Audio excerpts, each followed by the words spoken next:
Olá, bem-vindos à nossa 13ª aula do curso Aprenda JavaScript. Nessa aula eu quero falar um pouquinho mais sobre strings. Vamos lá. O que são strings? String é um tipo primitivo em JavaScript. Nós já vimos que JavaScript possui 7 tipos primitivos. Por que a gente fala tipos primitivos? São os tipos básicos de uma linguagem. Além dos tipos primitivos, geralmente tem tipos compostos.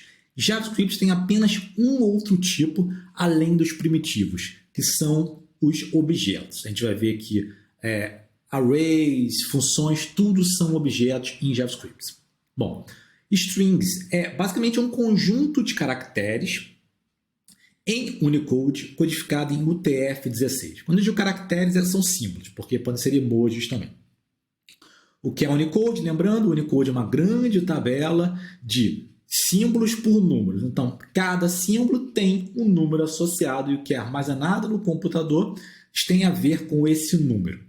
O TF-16. Há várias formas de armazenar símbolos em Unicode. O TF-16 a gente utiliza pedacinhos de 16 bits. Então, se o número que representa o símbolo couber em 16 bits, ele ocupa apenas um pedacinho. Se precisar de mais de 16 bits, vai ocupar 2 espaços. Se a gente pensar numa array, por exemplo, array é um conjunto ordenado de valores. Se a gente pensar numa array, um símbolo pode ocupar uma casa ou 2 casas. A gente vai ver isso daqui a pouquinho. Bom, strings são imutáveis, ou seja, elas não podem ser alteradas. Isso é válido para qualquer tipo primitivo. Eu também vou mostrar isso porque às vezes a gente confunde. String é imutável, então se eu atribuir uma variável, eu não posso alterar a variável? Pode. Você pode alterar a variável. Você não pode alterar a string. Pode parecer estranho, mas eu vou mostrar um exemplo. E, por fim, literais de string, que são os valores do tipo string, são escritos entre aspas simples, duplas ou backticks, que é o sinal da crase. E agora a gente vai ver um exemplo de como a gente usa backticks. Bom, um exemplo aqui de por que a gente pode pensar em strings como uma array ou como uma coleção de caracteres. Temos aqui let texto igual ao lá mundo. Aqui está um literal de string entre aspas duplas. Note que se eu botar texto entre colchete 1, ele me retorna o L. Isso aqui parece muito uma array. Eu não falei de array. Se você já conhece array, parece muito uma array. Se não, veja que eu estou pegando um elemento desse texto aqui. É o elemento que está na casa 1. 1 é sempre a segunda casa porque ela começa em 0. Esse 1 aqui é um offset. É tipo, pule uma casa. Então, começa no O, pule uma casa, L. Por isso que volta o L. Se a gente pegar a casa 2, ou melhor, pulando 2, chega no A com acento. E a gente pode também ver o tamanho dessa string. Texto.length, 9. Vamos ver se é 9 mesmo? 1, 2, 3, o espaço em branco conta, 4, 5, 6, 7, 8, 9. Bateu, então parece bem simples, né? Vamos complicar um pouquinho. Conjunto de caracteres. Outro exemplo, agora um emoji. Aqui. Só tem um emoji aqui. É um literal. Você agora pega o texto.length, 2. Como assim 2? Se só tem um emoji. Isso aqui é um símbolo só. Por quê? Por causa daquilo que eu falei. O TF-16. Esse emoji, ele ocupa 2 casinhas ou 2 espaços na minha array. Então, o tamanho desse texto aqui é 2, porque tem um emoji. E se a gente tentar pegar o valor da primeira casa, não vai voltar o emoji, vai voltar uma coisa estranha, um símbolo que a gente não consegue decifrar. Por quê? Porque a primeira casinha tem só metade do emoji. Então, podia voltar só o lado esquerdo da cara, né? Mas não volta um símbolo indecifrável. Então, a gente tem que tomar cuidado quando a gente usa a propriedade length de uma string, porque não necessariamente vai ser o número de símbolos, porque alguns símbolos podem ocupar 2 espaços numa string. Cuidado com o tamanho da string, nunca confie no tamanho da string. Existem outras formas de lidar com isso. Bom, assim, strings são imutáveis. O que eu quero dizer com isso? Aqui, let texto igual a hello world. Literal, tudo bem. Console log, texto 0, volta ao H. Vamos dizer que agora eu quero alterar, já que é uma array, né? Eu posso ver item por item, eu vou alterar um item. Eu vou alterar a primeira casinha, texto 0 igual a M. Não funciona. Não conseguimos fazer isso. Não vai alterar. Por quê? Porque esta string aqui, que é o texto, ela é imutável. Então, isso não funciona. Se eu quiser mudar o texto, eu posso, claro, só definir um novo literal e atribuir esse novo literal para a minha variável. Então, existe essa diferença entre um objeto, alguma coisa que é imutável, e a variável. A variável eu sempre posso alterar, se for uma variável, né? Se não for constante, mas os tipos primitivos eu não posso alterar, todos eles são imutáveis. Então, imutável. Bom, vamos falar sobre caracteres de escape, ou caractere de escape, que é a barra invertida. Eu uso esse caractere de escape para inserir caracteres que não seriam permitidos sem ela. Por exemplo, para delimitar um texto, eu posso utilizar aspas duplas. Então, eu não posso colocar uma outra aspas duplas dentro da aspas duplas, porque ele não vai saber se essa aspas duplas aqui é algo que eu queria ou é para terminar o literal. Então, se eu quiser colocar aspas duplas, eu tenho que utilizar o caractere de escape, que é contra barra, e aí sim eu coloco contra barra aspas duplas, aqui também contra barra aspas duplas.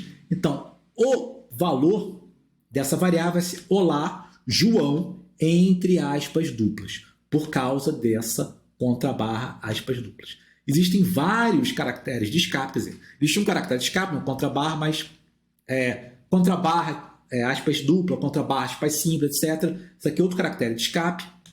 Contra barra N indica pule para a próxima linha. Então, esse literal aqui, quando eu mostrar no console, por exemplo, eu vou ver isso aqui. Então, linha, pula para outra linha, contra barra N, outra linha. Nós não podemos pular linhas quando utilizamos aspas simples ou aspas duplas. Então, se a gente colocar let texto igual aspas duplas, linha, vazio e aqui outra linha, vai dar erro, ele não vai aceitar. Se eu quiser pular uma linha quando eu utilizo um literal de string com aspas duplas ou aspas simples, eu posso utilizando o caractere de escape, utilizando o contra barra, e aqui, eu não botei aqui, mas e se eu quiser colocar um contra barra no meu texto? Eu posso querer. Então, o que eu tenho que fazer? Botar dois contra barra. Contra barra, vira um contra barra só. Bom, e o backticks? E a crase? A crase é diferente. A crase inicial, que é chamado literal de template. Então, quando eu coloco a crase, eu posso fazer várias coisas que eu não posso fazer com aspas, como, por exemplo, pular linha. Se eu colocar uma crase aqui, começar e terminar na outra linha, é aceitável, não vai dar erro. Mas eu tenho que ter cuidado, porque tudo isso aqui, se tiver um tab, que tiver uma indentação, ele vai exibir isso aqui na tela. Então, vai ficar linha, na outra linha vai ficar um grande espaço e outra linha. Então, tem que ter cuidado, tanto com a barra invertida, quanto com o backtick, se a gente pular linha, porque ele respeita os espaços, ele respeita os tabs. Tanto tab e espaço é respeitado pelo backticks. A gente vai ver isso quando a gente trabalhar no código.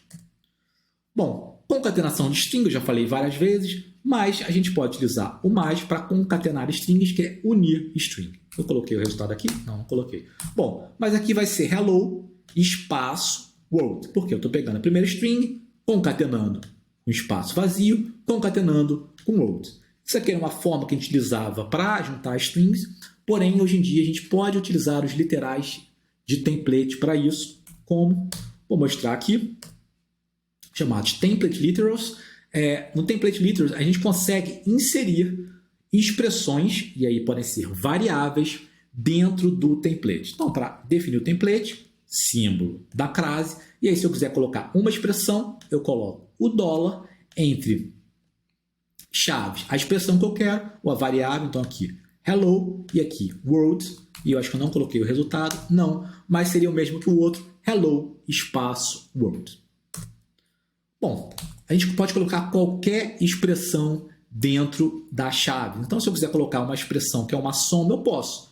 Aqui, 1 mais 1 igual, aqui uma expressão. Então, o que vai aparecer vai ser o que está aqui, 1 mais 1 igual a 2. Posso também executar uma função. Executar uma função é uma expressão, retorna um valor. Então, aqui eu tenho uma função soma, xy retorna x mais y. Aqui eu estou executando soma, 1, 2, vai retornar 3, então vai aparecer aqui 1 mais 2 igual o resultado dessa expressão, 3. Isso aqui vai ser o que vai aparecer no console.